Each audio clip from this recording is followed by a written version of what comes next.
Bienvenidos a la tercera jornada del primer curso de Urgencias Otorrino.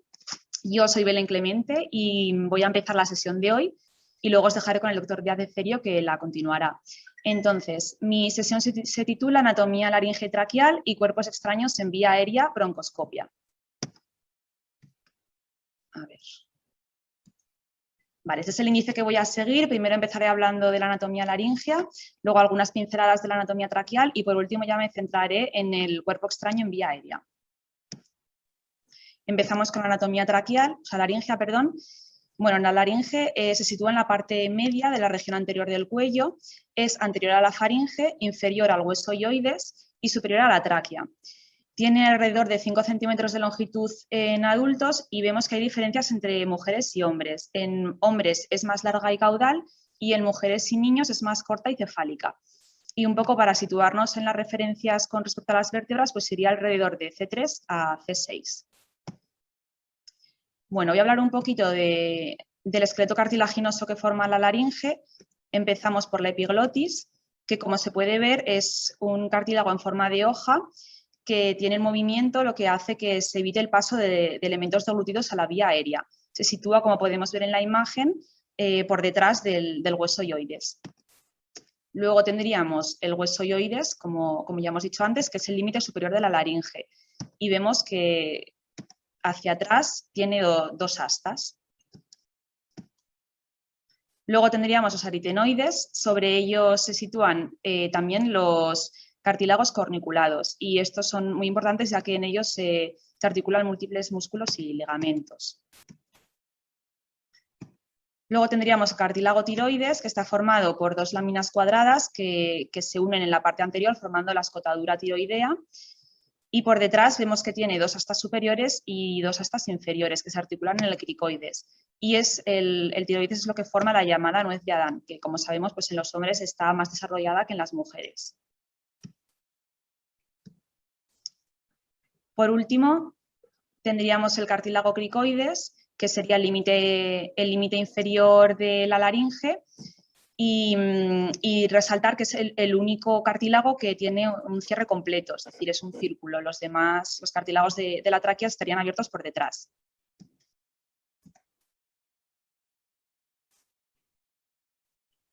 Vale, nada, tranquilo. Vale, gracias. A ver, si no pasa esto. Ahora. Vale. Como sabemos, la laringe se divide en la supraglotis, que iría desde la punta de la epiglotis al piso del ventrículo. La glotis, que serían las cuerdas vocales propiamente dichas, estaría formada pues, por las cuerdas vocales, la comisura anterior y la comisura posterior de las mismas. Y la subglotis sería el límite inferior, que iría de la parte inferior de las cuerdas hasta el cricoides. En cuanto a la inervación, pues vemos que está inervada la laringe por el nervio laringeo superior, que a su vez tiene la rama interna y la rama externa. La rama interna se encarga de dar sensibilidad y la externa sería la que inerva motormente al músculo cricotiroideo. Y luego el recurrente a su vez tendría la rama derecha y la izquierda que siguen caminos diferentes. La derecha iría por la subclavia y la izquierda por el callado de la aorta. Muy importante tener en cuenta que si se daña este nervio recurrente por cirugía del cuello, por ejemplo, cirugía del tiroides, se puede producir parálisis de las cuerdas vocales. Y por último, la irrigación de la laringe estaría dada por la arteria tiroidea superior, que es rama de la carótida externa, y la tiroidea inferior, que es rama del tronco tirocervical, que a su vez es rama de la subclavia derecha. Y luego también tendríamos la tiroidea media, pero que es un poco menos importante. En cuanto al drenaje venoso, tendríamos la vena tiroidea superior, que es rama de la yugular interna, como podemos ver. La vena tiroidea media también es rama de la yugular interna y las tiroideas inferiores, que ya saldrían directamente de la vena brachiocefálica izquierda. Como podemos ver, todas estas venas forman una anastomosis en el istmo del tiroides. Bueno, ahora vamos a ver un vídeo en el que se ve una fibroscopia como las que hacemos nosotros en consulta y se puede ver mucho mejor la estructura de la laringe. Una vez que pasamos las fosas nasales, la primera estructura con la que nos vamos a encontrar es la trompa de Eustaquio y la fosa de Rosenmüller. Es importante destacar que el lugar de la fosa de Rosenmüller es el más frecuente donde dan comienzo los tumores de Gauss. Habiendo evaluado esa región, seguimos hacia inferior, facilitando esta maniobra por una inspiración nasal. Y vamos a llegar a la zona de la valécula y la base de lengua. Podemos facilitar esta maniobra pidiéndole al paciente que saque la lengua. Una vez que llegamos a la zona laringea, vamos a pedir al paciente que realice la maniobra de fonación para evaluar primero la región de los senos piriformes. Paso siguiente es, en maniobra de inspiración, evaluar la subglotis, que se va a encontrar en esa región pintada en azul, el pie de la epiglotis, los cartílagos aritenoides y la mucosa interaritenoidea, lugar frecuente de inflamación en pacientes con reflujo faringolaríngeo. Y por último evaluamos las bandas ventriculares en fase respiratoria. Finalizar el estudio, pedimos al paciente que realice la maniobra de fonación y vamos a evaluar las cuerdas vocales, evaluar el cierre glótico completo en este caso, y evaluar las bandas ventriculares en fonación y su injerencia durante la fonación. Consideramos fundamental la sistematización de este estudio para no olvidar evaluar estructuras importantes. Vale, pues esto sería lo que vemos nosotros cuando realizamos una fibro. Bueno, en cuanto a la anatomía traqueal, simplemente decir que se extiende desde el cricoides, que como hemos dicho era el límite inferior de la laringe, sería para situarnos alrededor de C6, hasta la carina, que sería pues, T4, T5. Se trata de una estructura fibroelástica rígida formada desde 15 a 20 anillos incompletos de cartílago y hialino, que como hemos dicho están abiertos por detrás. Y en cuanto a la irrigación, pues estaría dada por ramas de la arteria tiroidea inferior y de las arterias bronquiales. Bueno, ahora ya vamos a pasar a hablar del cuerpo extraño en vía aérea. Empezamos con un caso clínico. Bueno, estamos en urgencias y nos vienen unos padres con su hijo, que es un niño de 13 meses, que nos cuentan pues, que jugando en el parque ha presentado de manera súbita dificultad respiratoria. Entonces, nosotros le vemos en urgencias y vemos que el niño tiene polipnea, tiraje intercostal y que está saturando al 93%. Le auscultamos y vemos que hipoventila en hemitórax derecho y que en el izquierdo tiene sibilancias. Le hacemos una radiografía de tórax, que es esta que podemos ver, y vemos que se ve el cuerpo extraño y vemos también un atrapamiento aéreo y desplazamiento mediasténico izquierdo. Bueno, dejamos el caso así un poco apartado, luego volveremos a él y vamos a empezar hablando del cuerpo extraño en vía aérea. Lo más común es que se produzca esta broncoaspiración en niños menores de 4 años, generalmente con frutos secos. El otro pico de edad sería en ancianos, que esta vez sería por carne, prótesis dentales o huesos de animales. Hay que tener en cuenta que la morbimortalidad aumenta cuanto menor es el niño. ¿Por qué? Bueno, pues porque hay un aumento de riesgo de enclavado en las vías altas. ¿Y por qué se produce esta broncoaspiración? Pues porque hay una falta de reflejo protector de vías aéreas por la contracción de las bandas ventriculares. Entonces, en cuanto a la clínica, ¿qué es lo más común? Bueno, pues que se produzca, como le pasaba a nuestro niño, una tos súbita acompañada de sibilancias y una inspiración disminuida.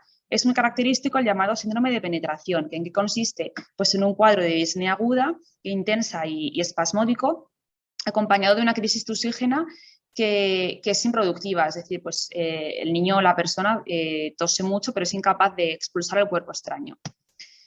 Importante destacar que si este síndrome de penetración no está presente, tenemos que dudar del diagnóstico de aspiración del cuerpo extraño. Este cuerpo extraño se puede enclavar en diferentes partes de la vía aérea. Puede estar en laringe, que es la localización menos frecuente. La clínica sería sobre todo la sialorrea, que es muy característica, y el tiraje inspiratorio.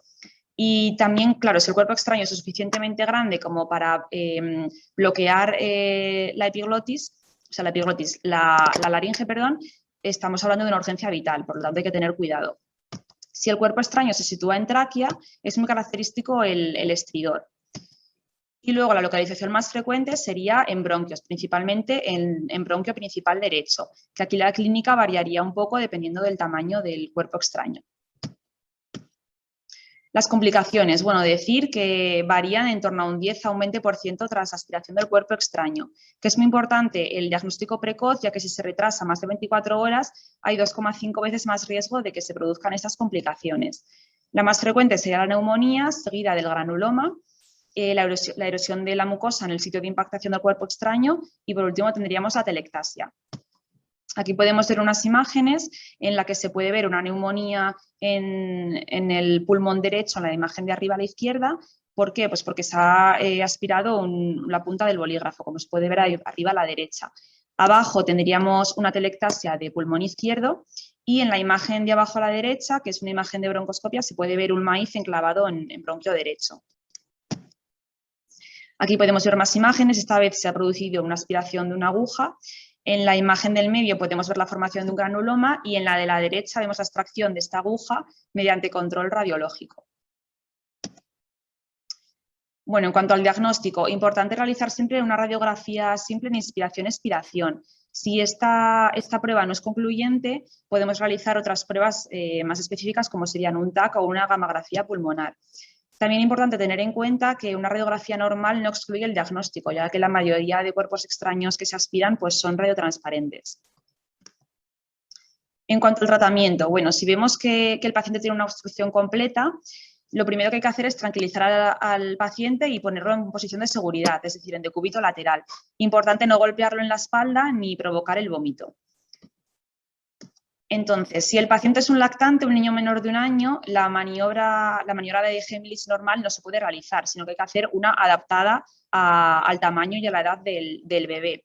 Vamos a ver ahora un vídeo de la Asociación Española de Otorrino en el que explica cómo realizar la maniobra de Heimlich. En estos casos hay que o bien sentarse o ponerse de rodillas detrás del niño o bien incorporar al niño en una mesa para poder hacer la maniobra. Pero la maniobra en el adulto y en el niño es similar. Varía bastante en el lactante, por sus características, porque el lactante, la anatomía, que evidentemente es mucho más pequeña que el adulto. En ese caso, con un brazo, se sujeta al lactante por el abdomen, abriendo las manos para sujetar la cabeza para que no se desplace el cuello, y lo que hay que hacer es, en primer lugar, hacer 5 golpes entre las escápulas con la presión lógica de un lactante para no hacerle más daño que beneficio, dar 5 golpes, con lo cual eso va a incitar el mecanismo de la tos, y tras eso, si no ha expulsado el cuerpo extraño, se le da la vuelta y se hace masaje entre los dos pezones en una zona media para presionar e intentar que expulse el cuerpo extraño. 5 masajes con 2 dedos y se repite la maniobra hasta que expulse el cuerpo extraño, o en caso de que no lo expulse y se provoque que pierda conocimiento, inicia maniobras de resucitación cardiopulmonar. Vale. Esto en cuanto a los lactantes. Y ahora, si la persona que tenemos delante es un niño mayor o un adulto, sí que habría que hacer la maniobra de Heimlich que conocemos todos, que vamos a ver otro vídeo.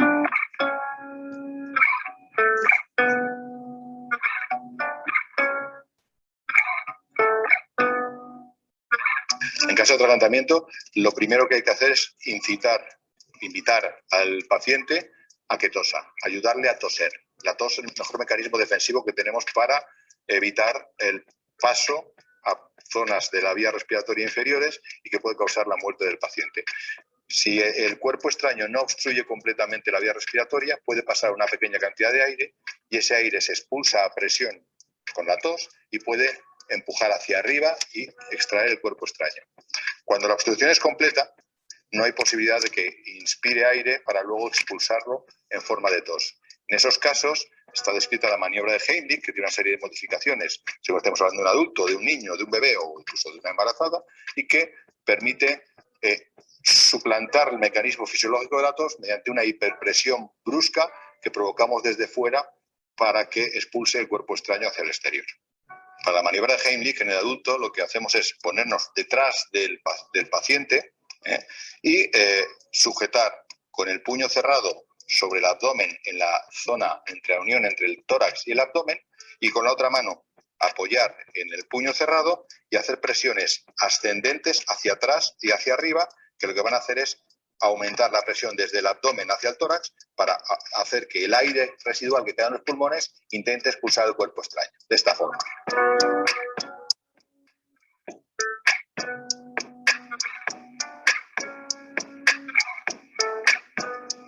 Y de esa forma, normalmente, en un gran número de casos, se conseguiría extraer el cuerpo extraño. En ocasiones que no se puede extraer, lo que sucedería es que el paciente pierde el conocimiento. En esos casos, habría que plantear iniciar maniobras de resucitación cardiopulmonar. Vale. Bueno, y cuando todo esto fracasa, lo que ya pasaríamos a hacer sería intubar al paciente o realizar de urgencia una cricotiroidotomía. Entonces, el tratamiento definitivo y principal de la extracción del cuerpo extraño sería la broncoscopia rígida bajo anestesia general. Decir que esto lo realizan los neumólogos. Y vamos a ver ahora un vídeo de una extracción de un cuerpo extraño por broncoscopia.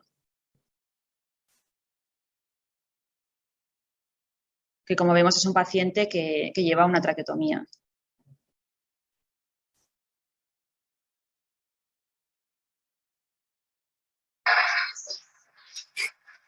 Bueno, pues se está introduciendo el broncoscopio.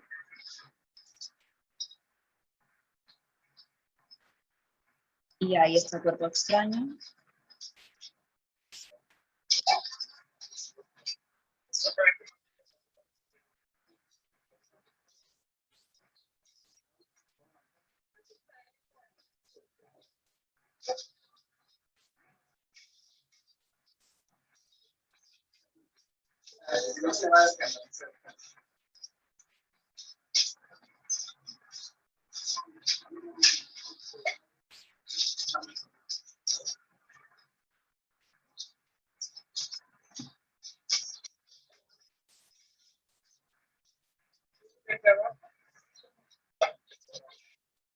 Vale, lo que había aspirado el paciente era un cepillito para limpiar la cánula de la traqueotomía.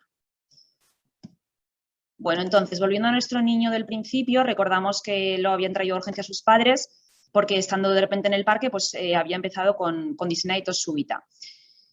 Bueno, pues después de explorarle, ¿cuál sería el tratamiento definitivo tras lo que hemos dicho? Pues la broncoscopia rígida urgente. A este niño se le realizó y, como se puede ver en la imagen, lo que se le extrajo era una piedra que tenía enclavada en bronquio principal derecho, que, como ya hemos dicho antes, es la localización más frecuente. Y ya para acabar, como conclusiones, bueno, pues es muy importante evitar la exposición de niños pequeños a objetos o alimentos que puedan ser potencialmente aspirados. Hay que informar muy bien a los padres para que no dejen solos a los niños con, pues, sobre todo con frutos secos o juguetes pequeñitos que puedan llevarse a la boca. Es importante también, nosotros como médicos, tener el diagnóstico en mente, aun cuando la historia clínica no sea clara o incluso haya pasado tiempo desde el suceso. Y muy importante, actuar de manera rápida, tener nociones básicas de manejo de la vía aérea y, muy importante también, derivar a un centro con medios lo antes posible si nos encontramos pues, en una guardia en un pueblo o lo que sea, donde no tenemos medios a nuestro alcance para poder actuar. Bueno, hasta aquí mi parte de la sesión. Ahora os voy a dejar con el doctor Díaz de Cerio y las preguntas pasaremos a hacerlas al final.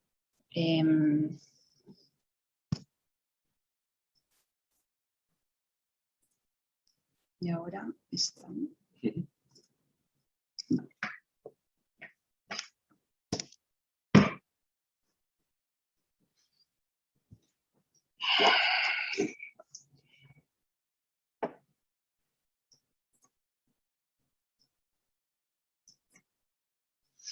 Buenas tardes a todos, yo soy el doctor Díaz de Cerio, soy otorrino, el Hospital San Pedro. Vamos a seguir al hilo de lo que estaba contando Belén con tres técnicas para manejar la vía aérea. La primera de ellas es la intubación orotraqueal, la segunda es la cricotiroidotomía y la tercera es la traqueotomía. Todo ello con el objetivo de manejar la vía aérea. Pequeño resumen de esta presentación es la técnica de la intubación orotraqueal. Un breve recuerdo anatómico del cuello que ha hecho magníficamente Belén, pero que le vamos a dar un pequeño giro de tuerca para posteriormente luego hablar de lo que es la traqueotomía y la cricotiroidotomía reglada y posteriormente la cricotiroidotomía que hacemos o que se puede hacer con el kit que ya está prehecho. Bueno, la intubación orotraqueal, la definición es, y que podríamos decir que es la definición de las tres técnicas, es una técnica que utilizamos para introducir un tubo a través de las vías respiratorias altas para llegar a la tráquea. ¿Por qué queremos hacer esto? Pues las indicaciones son oxigenar y ventilación cuando no son adecuadas, pérdida de los mecanismos protectores de la vía aérea, cuando existe un traumatismo sobre la vía aérea o cuando tenemos alteraciones sobre el nivel de la conciencia que nos obligan a hacer una ventilación mecánica invasiva. El material, aquí tenemos una fotografía con un montón de material, pero que puede que en el medio en el que nos movamos, pues no tengamos un laringoscopio, un tubo endotraqueal, una fuente de oxígeno, fiadores, sistemas de aspiración, pinzas de Magil. En realidad, para hacer una intubación orotraqueal necesitamos fundamentalmente tres instrumentos: un laringoscopio, un tubo de intubación y una fuente de oxígeno. Los laringoscopios son los instrumentos que sirven para la intubación y que constan fundamentalmente de un mango y una pala. Los mangos pueden ser de distintas formas en función del uso que se le puedan dar, y las palas también pueden ser de distintas formas según las condiciones anatómicas que tenga el paciente. Por ejemplo, la pala de McIntosh es una pala que es especialmente curvada, que vamos a utilizarla para empujar la epiglotis fuera de nuestro campo de visión, para mejorar esas condiciones de intubación, haciéndonos un espacio mucho mayor para poder maniobrar. La pala de Miller, que es la que tenemos aquí abajo, por el contrario, es una pala que es muy recta, que va a comprimir, va a empujar la epiglotis contra la base de la lengua, la va a extender un poco, y que se va a utilizar en pacientes que tienen mandíbula pequeña, sobre todo, por ejemplo, los niños, pacientes con incisivos prominentes, que hace difícil ese movimiento de la intubación, o gente que tiene epiglotis muy grande y muy flácida, como pueden ser en los pacientes ancianos. Existen también otro tipo de laringoscopios, otro tipo de palas, como puede ser el de McCoy. El de McCoy, que tiene una especie de gatillo, que lo que va a hacer es que esta pequeña muesca levante y nos dé más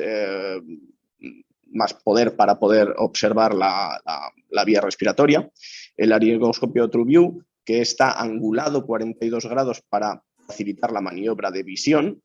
O incluso ya tenemos dispositivos en los que mediante una pequeña cámara podemos ver directamente esta angulación con un tubo preformado que ya está metido dentro, para, según estamos viendo las cuerdas vocales, introducirlo directamente en su sitio. También disponemos, esto ya es material, pues, por ejemplo, que manejan mucho nuestros compañeros de anestesiología y reanimación, videolaringoscopios, donde mediante un monitor se puede estar viendo, con la cámara que hay distal en el laringoscopio, se puede estar viendo perfectamente la maniobra de la intubación, y luego pondremos un vídeo donde se puede ver muy bien. El segundo instrumento que necesitamos fundamentalmente para poder hacer una intubación endotraqueal, como su nombre indica, es un tubo.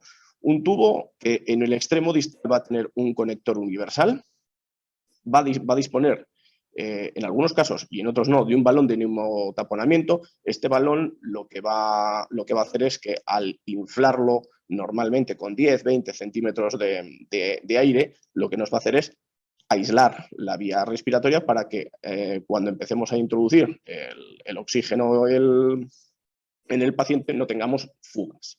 Y existen varios tamaños. Por lo general, en el adulto utilizamos un tamaño de 8, 8,5, y en la mujer de 7, 7,5. En esta pequeña tabla pues están más o menos las equivalencias en un recién nacido, en un neonato de un mes, en un lactante de un mes, de 6 meses, de un año, las equivalencias a los tubos.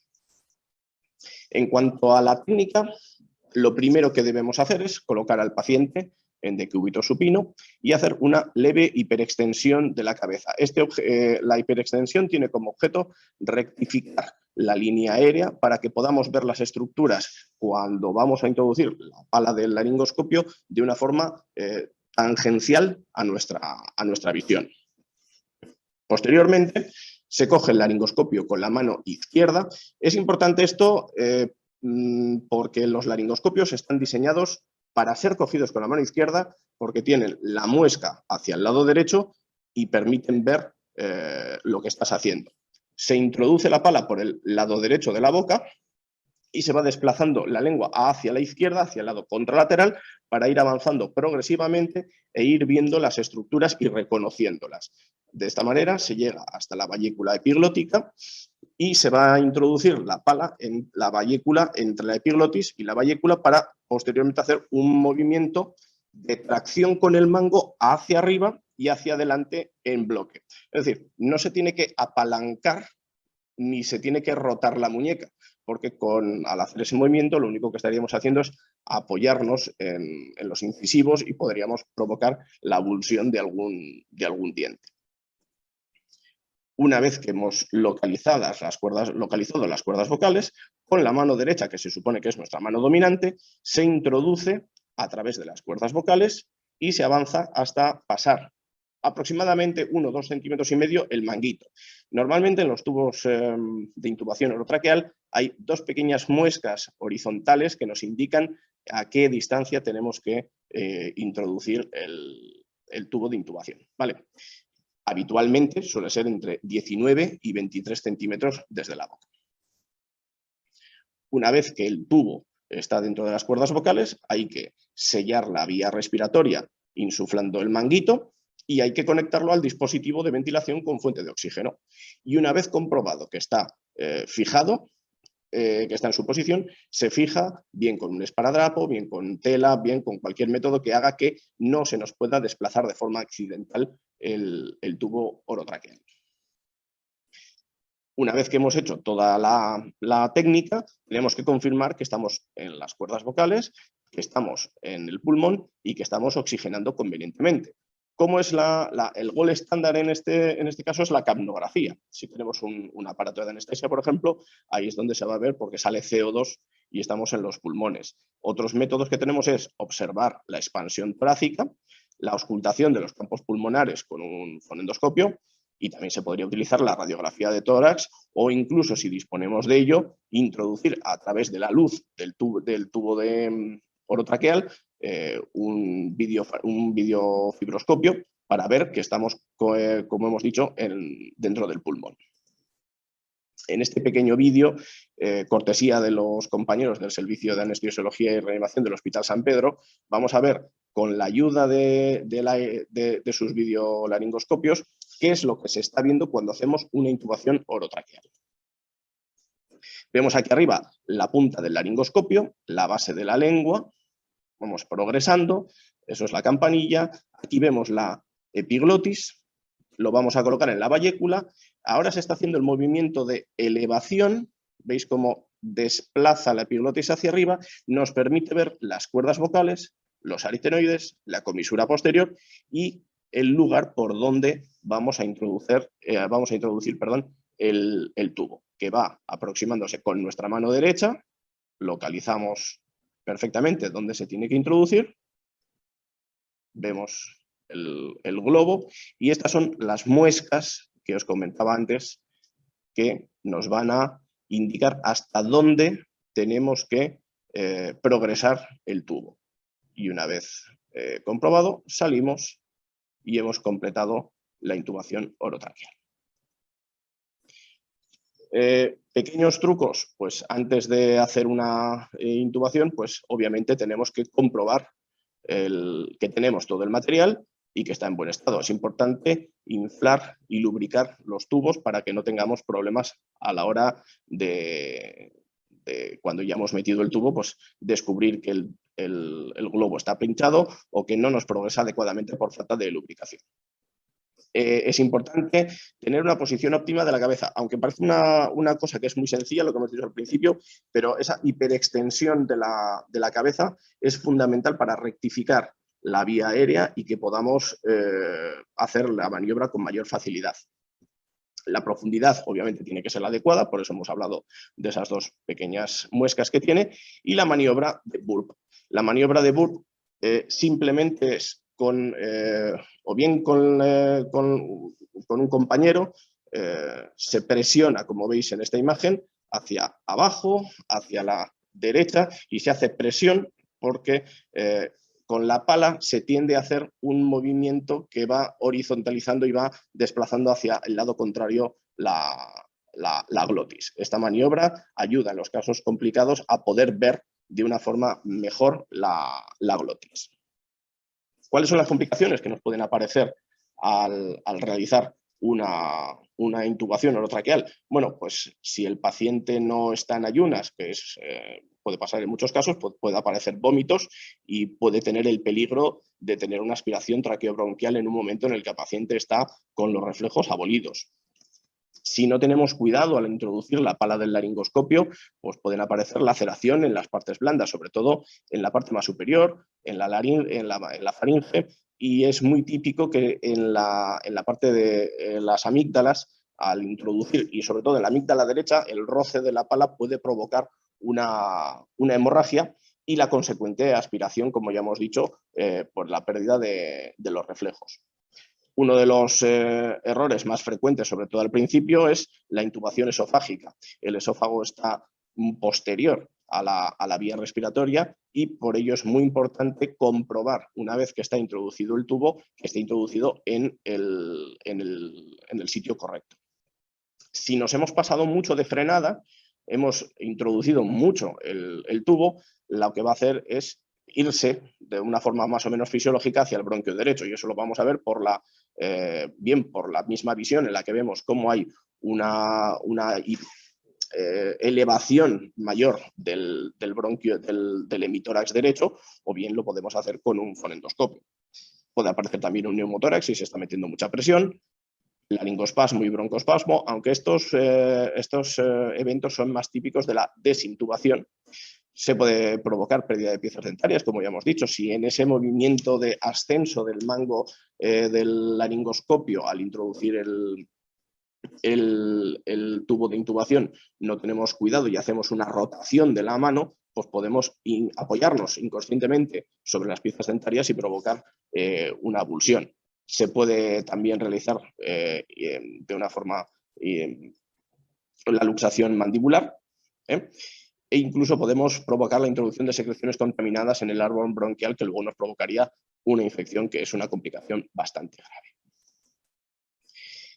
Ahora vamos a hacer un recuerdo anatómico del cuello. No voy a ahondar mucho porque la doctora Clemente ha hecho un recuerdo magnífico de las estructuras del cuello, pero sí que me gustaría profundizar en qué es y sobre todo para qué sirve la laringe. Bueno, ya nos ha dicho que es una estructura anterior a la faringe, inferior a la ilioides, superior a la tráquea, que está formada por una serie de cartílagos. Los cartílagos están unidos entre sí por una serie de membranas que van a ser muy importantes a la hora de pensar en hacer una traqueotomía, una cricotiroidotomía.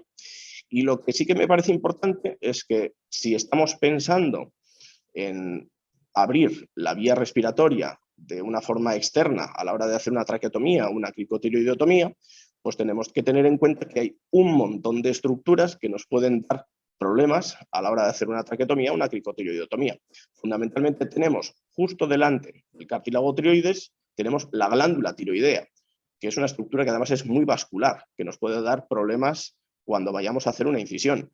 Y tenemos unas estructuras vasculares importantes, como pueden ser las venas yugulares anteriores y toda la irrigación que depende de la glándula tiroidea. Esto es importante y hay que tenerlo en cuenta a la hora de hacer una traqueotomía o una cricotiroidotomía. Si vemos un cuello de frente y vemos desde la punta del mentón, creo que se me está viendo en la imagen, y vamos bajando, pues encontramos una serie de resaltes. No. El resalte más importante va a ser la nuez de Adán, el tiroides, que es muy fácil de reconocer. Un poco más arriba y más profundo vamos a encontrar el hueso hioideo. Justo debajo del tiroides encontramos una pequeña escotadura e inmediatamente debajo otro resalte que es el cartílago cricoides. Entre el hioides y el tiroides tenemos una membrana tiroioidea. Si seguís un poquito por arriba, se puede ver como hay una pequeña depresión. Y entre el tiroides y el cricoides tenemos la membrana cricotiroidea. Esta es muy importante reconocerla porque va a ser el lugar donde vamos a realizar la cricotiroidotomía para hacer el manejo de la vía respiratoria de una forma emergente. Y la laringe principalmente sirve para respirar, es para lo que está diseñada. Además, los humanos somos capaces de darle una función fonatoria, somos capaces de hablar, de emitir sonidos. Y es muy importante también la función valvular. La epiglotis es una válvula que va a regular ese ciclo respiración-alimentación para evitar la entrada de contenido alimentario en las vías respiratorias. Pero también es muy importante la laringe porque nos va a permitir, como vemos en estos dos pequeños vídeos, expresar nuestras emociones. Esto es una laringe riendo. Vemos el movimiento de los aritenoides y de las cuerdas vocales.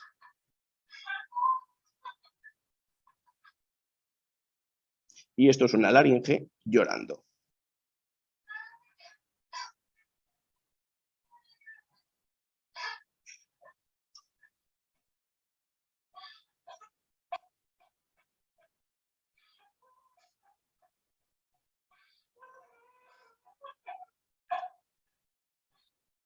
Es una laringe llorando de una forma sobreactuada. Bueno, la primera técnica es la traqueotomía reglada. Vemos la imagen de un cuello en posición quirúrgica, donde hemos pintado la escotadura yugular, hemos pintado lo que viene siendo el tiroides y la línea de incisión. En un quirófano lo que hacemos es hacer una incisión horizontal, y vamos a ir separando por planos. Lo primero que nos podemos encontrar son dos vasos, que son las venas yugulares anteriores, que habitualmente lo que hacemos es clamparlas con una pinza hemostática y ligarlas para que luego no tengamos problemas de sangrado posterior. Nos vamos a encontrar con la musculatura pretiroidea, y hay una pequeña línea alba, una línea blanca, que nos va a separar la musculatura pretiroidea, prelaríngea, del lado derecho de la del lado izquierdo. Y es por donde nosotros vamos a ir progresando de una forma reglada, vamos a ir separando estos haces musculares hasta que nos encontremos con la glándula tiroidea. La glándula tiroidea lo que hacemos habitualmente es transfixiarla con dos pinzas hemostáticas y seccionarla. La dividimos entre dos, y lo que vamos a hacer posteriormente es anudar estos dos polos que hemos creado de un tiroides, de estos dos hemitiroides, a cada lado de la incisión para enseñarnos la tráquea, todos los anillos traqueales, para poder incidir y hacer la traqueotomía. En esta imagen lo que se ve es que hemos retirado los dos polos, los dos hemitiroides hacia los laterales, y nos está enseñando los cartílagos traqueales. Aquí es donde vamos a hacer la incisión para introducir un tubo preformado para aislar la vía respiratoria y conseguir la ventilación.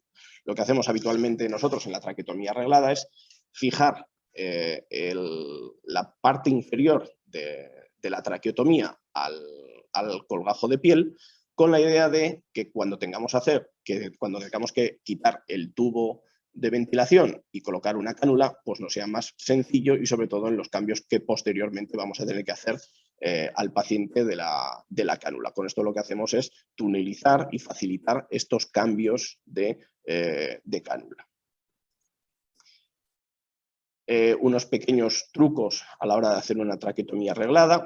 Esto es una perogrullada, pero es muy útil pensarlo. Mantenga la calma. Aquí es muy importante también, como hemos dicho antes, la hiperextensión del cuello. Una incisión vertical en vez de una incisión horizontal nos permite evitar los vasos, sobre todo las yugulares anteriores. Siempre hay que profundizar a través de esa línea blanca, a través de esa línea que está entre los haces musculares. Conseguir una buena aspiración y una buena luz es fundamental. Evitar hacer un pozo ciego en el que no vemos más que sangre. Y tener en cuenta que hay veces que la velocidad pues, no es un sinónimo de precisión. Cuando digo hacer una línea vertical en vez de una línea horizontal, me refiero a esto, a esta línea que teníamos pensado hacer en una traqueotomía reglada. La vamos a girar 90 grados para convertirla en una línea vertical, y así hipotéticamente vamos a evitar las venas yugulares anteriores que discurren a ambos lados de este hemicuello. Tenemos a nuestra disposición, hay en urgencias, hay en muchos sitios, kits que ya están preformados para hacer cricotiroidotomías. Un kit fundamentalmente consta de estos 6 elementos. Tiene un pequeño bisturí, tiene un pequeño introductor, un punzón, una guía, uno o varios dilatadores, un tubo que normalmente suele ser un tubo de un calibre muy pequeño, y un conector de 15 milímetros, que es el que suele ser el conector para todas las conexiones de ventilación. ¿Cómo se hace una cricotiroidotomía con este kit? Bueno, en el mismo cuello que hemos visto antes, vamos a hacer una incisión en la piel con el bisturí. ¿Por qué es importante hacer la incisión con el bisturí y por qué solamente vamos a hacer la incisión de la piel? Porque cuando en el paso siguiente vayamos a introducir el introductor, el punzón, dentro de la vía respiratoria, si lo hacemos sobre la piel no está adherida a los planos profundos, es móvil. Entonces podríamos desplazar, podría correr este punzón y penetrar en un lugar en el que no queremos. Una vez que hemos incidido, hay que comprobar que estamos en la vía respiratoria. La vía respiratoria, por definición, lleva aire y con una jeringa en la que previamente tiene unos pocos centímetros de agua, si la conectamos y hacemos un mecanismo de aspiración, si salen burbujas, obviamente estaremos en la vía respiratoria. Una vez comprobado esto, que estamos en la vía respiratoria, vamos a utilizar la guía que se va a meter a través del conector para fiar la penetración dentro de la vía respiratoria. Posteriormente vamos a quitar el punzón y vamos a ir introduciendo los dilatadores de los que disponga el kit. El kit en el que vemos en las imágenes pues posee solamente un dilatador, pero hay otros kits que tienen dilatadores de tamaños cada vez mayores para ir haciendo el orificio de la cricotiroidotomía cada vez mayor. Una vez que tenemos ya el dilatador puesto, podemos quitarlo y a través de la misma guía introducir el dilatador final y el tubo de ventilación. Insisto que es un tubo de ventilación que es de un calibre bastante pequeño. Sirve para salir del paso, sirve para una urgencia, pero no es un buen sistema para mantener una ventilación en un paciente de una forma prolongada. Una vez que lo tenemos colocado, colocamos el conector y ya lo podemos conectar a la vía, al sistema de oxígeno. Y esta es la forma que tenemos de realizar una cricotiroidotomía reglada con el kit. Estas son las tres técnicas principales que tenemos para el manejo de la vía aérea. La intubación orotraqueal, que es, por así decirlo, por definición, la más sencilla, la más fisiológica y la que vamos a utilizar por defecto. Y en caso de que no se pueda hacer una intubación orotraqueal, disponemos de otras dos alternativas para llegar a la vía respiratoria, que son la cricotiroidotomía con el kit, como hemos visto ahora, o la traqueotomía reglada. Quiero agradecer especialmente a la doctora María José Navarro y al doctor Félix Lobato del Servicio de Anestesiología, pues que me han asesorado y me han facilitado el material iconográfico para la realización de esta sesión. Así que muchas gracias por su atención y, como en otras ocasiones, abrimos un pequeño debate para los que quieran hacer alguna pregunta.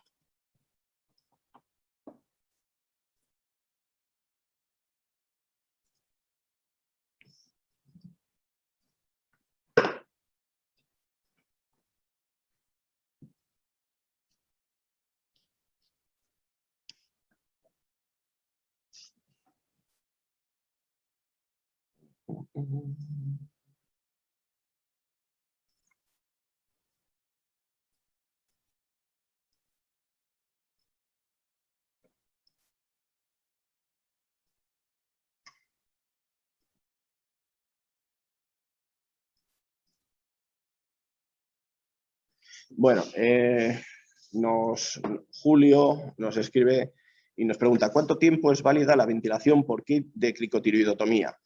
La verdad es que me haces una pregunta, Julio, que no sé decirte el tiempo estricto que puede ser útil esa ventilación.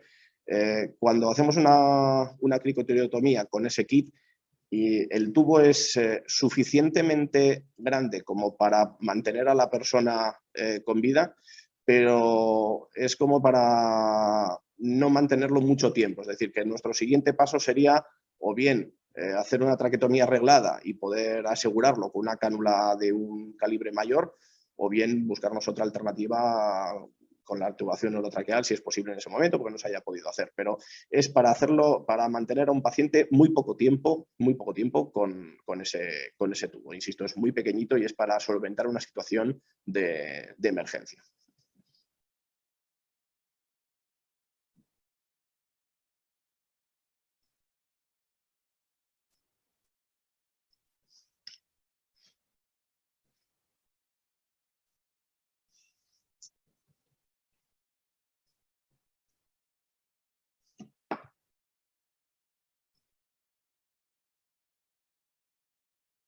No se anima a la gente a hacer comentarios.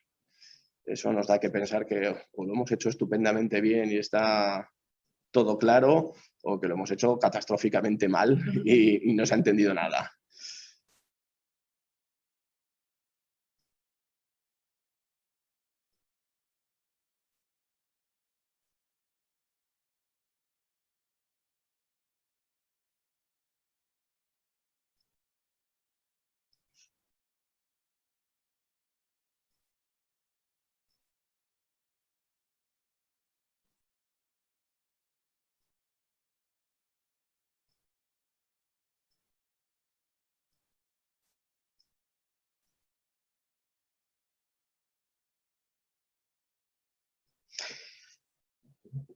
Bien, dice Marta Zabaleta que son situaciones poco habituales en atención primaria. Es verdad que son situaciones, pues bueno, muy poco frecuentes, afortunadamente, pero bueno, hemos querido con esta sesión dar a conocer unas técnicas que en un momento determinado puedes necesitar la realización de las mismas y que con 2 o 3 pinceladas, 2 o 3 ideas claras, pues pueden solventar un problema muy grave. Aquí, sobre todo, la intubación orotraqueal, yo creo que los compañeros de atención primaria lo dominan mucho mejor que nosotros, obviamente, pero el manejo de una vía aérea difícil en la que tenemos la necesidad de abrir por fuera, de hacer una traqueotomía, una cricotiroidotomía, sí que es interesante el estar un poco familiarizado con el kit de cricotiroidotomía.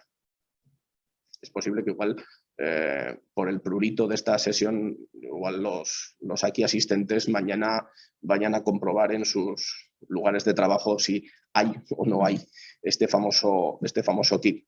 Nosotros, por lo menos, como es nuestra práctica habitual, lo tenemos bien señalado dónde está el kit de cricotiroidotomía y lo tenemos siempre en nuestros pensamientos.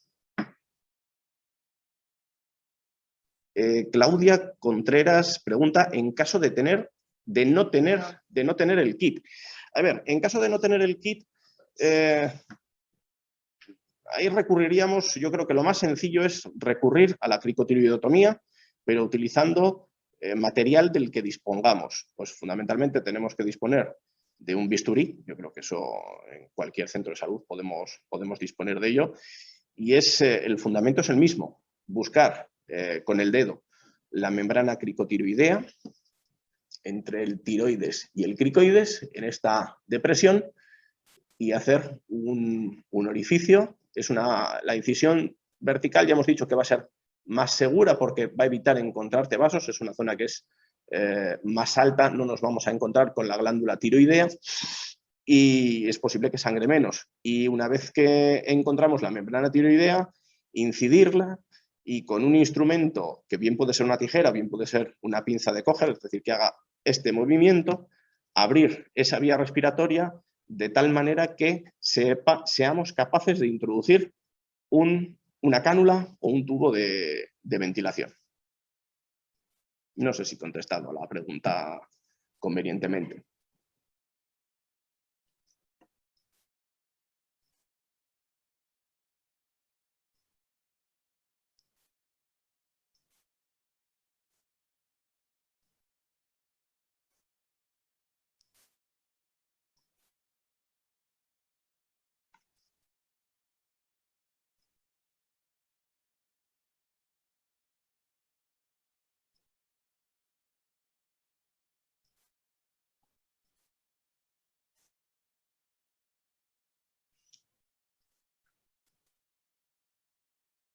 Si quieres hacer algún comentario más sobre los cuerpos extraños.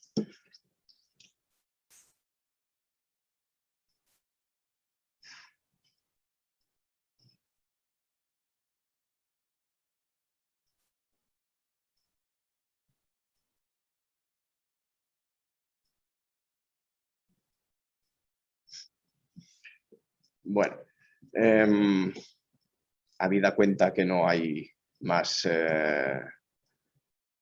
preguntas, más comentarios, vamos a dar por concluida la sesión y os emplazamos al próximo miércoles para la cuarta sesión de este primer curso de urgencias básicas en otorrinolaringología. Muchas gracias a todos por vuestra atención. Muchas gracias a todos.